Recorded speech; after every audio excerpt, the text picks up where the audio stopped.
আজকে অল্প কথায় গল্প সেই সমস্ত পুরুষদের জন্য যারা মানুষ হয়ে উঠতে পারেনি। ও পুরুষ, তুমি একটি মেয়েকে বিয়ে করে বাড়িতে আনলে, কিন্তু তুমি কি করলে? তাকে তোমার ওপরে নির্ভরশীল করে রাখলে। তুমি পরিবেশকে ভয় পেলে, বন্ধুবান্ধবকে ভয় পেলে, পরিবারকে ভয় পেলে। তুমি তার অ্যাকাউন্টে হাত খরচের জন্য একটা টাকা অ্যামাউন্ট তুমি রাখলে না। তুমি তোমার কোনো সম্পত্তিতে তার নাম রাখলে না। তুমি ভয় পেয়েছো সে যদি অন্য কারোর হাত ধরে পালায়। এমন ঘটনা যে ঘটেনি তা নয়, সে কিন্তু হাতের 5টা আঙুল তো সমান নয়। তুমি যেমন মানুষ হয়ে উঠতে পারোনি, সেরকম সব নারীও তো লোভী নয়। আরে তুমি ভয় পাচ্ছ কেন? তুমি কি তাহলে সেই প্রেমিক হয়ে উঠতে পারোনি? তোমার স্ত্রী তোমাকে ছেড়ে চলে যাবে।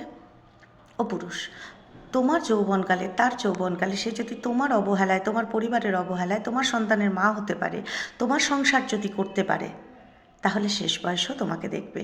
তুমি কি করো? তুমি বড্ড চালাক। তুমি শেষ বয়সে জানো সন্তানাদি সে তার নিজের মতো কেরিয়ার তৈরি করবে, পরিবার থাকবে না, বন্ধুবান্ধবও সেরকম কেউ পাশে থাকবে না। তুমি শেষ বয়সে নারীকে বলো অ্যাকাউন্টে 50 লাখ টাকা তো শুধু তোমার জন্য, বাড়ি লিখে দিয়ে যাচ্ছ।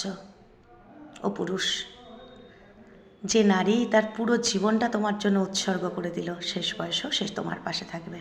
হ্যাঁ, ভালোবাসায় নয়, কর্তব্য, শুধু কর্তব্যেই থেকে যাবে। ভালো থেকো।